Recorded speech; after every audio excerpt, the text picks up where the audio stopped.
Hi, Unknown Recap here. Today I will briefly tell you about the new episodes of the Grimm series. Enjoy your viewing pleasure. Prince Eric Renard's beautiful romantic evening with his former witch Adalind is interrupted by a call from his father with orders to go to Portland to meet Baron Somdi. With all that said, the relationship between Officer Nick and his girlfriend, Juliet, slowly returns, even after she has lost her memory. The next morning, an unidentified coyote was rambling about the house while his wife lay beside him.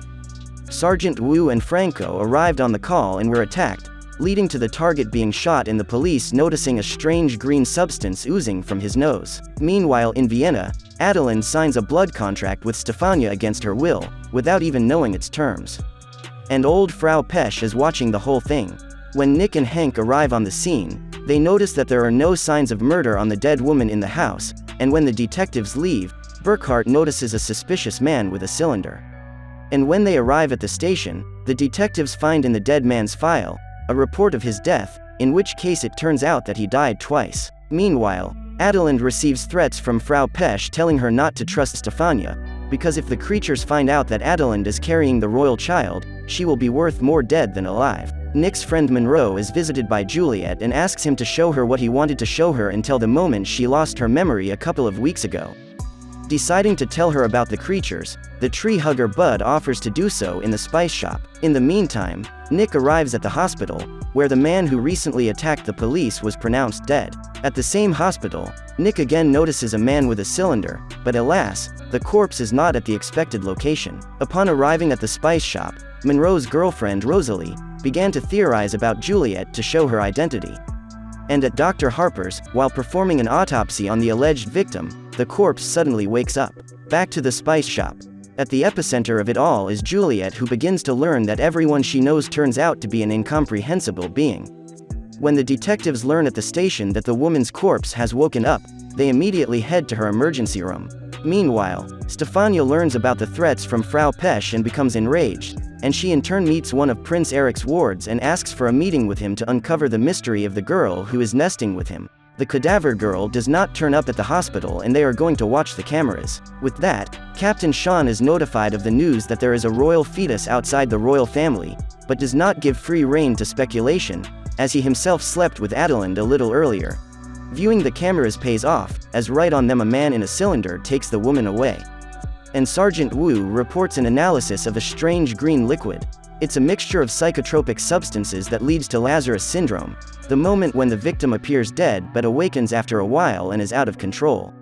At this point, our hatchet man plummets in front of the mechanic into a creature mortal and poisons the man. Grimm and Hank, meanwhile, have already found notes about creature mortal in their book, and they are immediately dialed by Monroe asking to look into the spice shop. And our creature mortal quietly walks onto the bus and spits this horrible liquid into the creature. The next day, Sean's brother Eric arrives in Portland and invites him to a meeting to bury the tomahawks of war, but Sean's wariness forces him to find out what purpose his brother actually came to Portland for.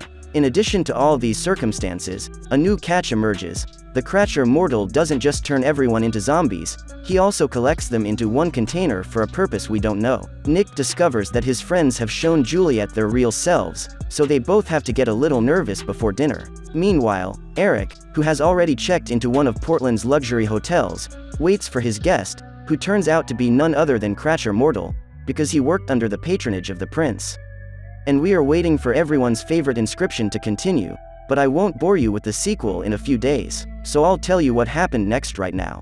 At a dinner together, Eric decided to watch the infestation process, so he called his security guard who had worked for him for 7 years, and Creature Mortal plunged him into excruciating pain, which thrilled Eric.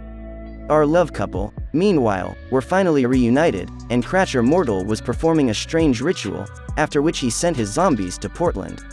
While Monroe finally had a quiet dinner with Rosalie, Sean Renard got photos of certificates, passports and death certificates found by Sebastian in his brother Eric's desk, and the zombies begin their operation and attack the people in the cable car. At Adalind's, everything seems calm at first glance, they just bring her dinner, but calm until it turns out that the waiter was sent by Frau Pesch, who has slipped Adalind something and taken the key to her room. Pesch snuck into her room at night and she was already unconscious, so she just drew her blood and we were immediately transported to the events of Portland, where everyone went crazy. Sean summoned Nick to talk after his beautiful night with Juliet, but the town itself was a total mess. Sean told Nick that Eric was up to something, but Sergeant Wu immediately informed them of the commotion in town. So when they arrived on the scene, they went to search the building, but their Wu was bitten by an unknown woman, and a little later she flew out the window in an attempt to attack Nick. The cops managed to apprehend the woman, and Nick and Hank take the man to a spice shop for examination, where Rosalie and Monroe find a recipe for a cure and proceed to make it and then inject it again into the rampaging owl. By this time, Frau Pesch has managed to create the potion and switch guises with Adalind, as Stephanie immediately gets a call suggesting that she take Frau Pesch out. At the station, Wu learns about the missing passengers on the bus, and from an employee of the car mechanic, that the motorist who called him the day before was Baron Somdi. Wu also reports that he got a tetanus shot after the rabid lady and the car was found. The cops go to the scene where the deadly manslayer left the car, which was registered in the name of Richard Malpas. In the meantime, Sean arrives at Eric's house for dinner, who suggests that the captain pick up Grimm's key so that Eric can return it to the royal family. Upon arrival at the Baron's car, they find voodoo items in the trunk, and Nick points out that the car has been abandoned just outside the container yard. The man in the spice shop fully recovers and Monroe calls Grimm. Adalind Pesch appears in Stephanie's tent, who tells the young witch of her plan, which is carried out the next moment by one of her sons, and the gypsy plunges a dagger into Frau Pesch's belly to get her heart and use it to restore Adalind's powers. The witch assumes her true form, but the real Adalind, meanwhile, wakes up and, noticing the witch's clothes, smiles victoriously. When Nick arrives at the spice shop with Juliet, the man tells him that the Baron took him to a dark room, but first there was a lot of green. He remembered the groans of many people and thought he had gone to hell, but when he heard a loud horn, he realized he was still alive. Adalind's question about what kind of creature he is was out of place.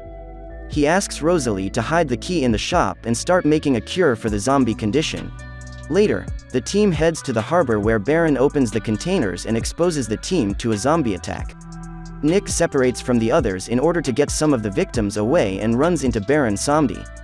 He follows him and, in an attempt to stop him, falls through one of the containers, where he discovers a coffin and a passport in the name of Thomas Schierick with his picture on it. The next moment, the Baron turns into Cratcher Mortal and spits in Grimm's face. Monroe, Rosalie, and Juliet manage to lock themselves in the car to avoid a zombie attack, and Prince Eric appears in the casket container, in which Nick now lies in a state of anabiosis, and wishes Grimm a safe journey. Friends, the next episodes of Grimm will come out as Season 3 in one video. I'll be doing it a little at a time and then I'll release a full-length video. If you liked the video, subscribe to the channel and like. Do not leave these buttons without attention. Not for nothing YouTube invented them to support the authors. All are grateful for watching, good luck, and I always say goodbye.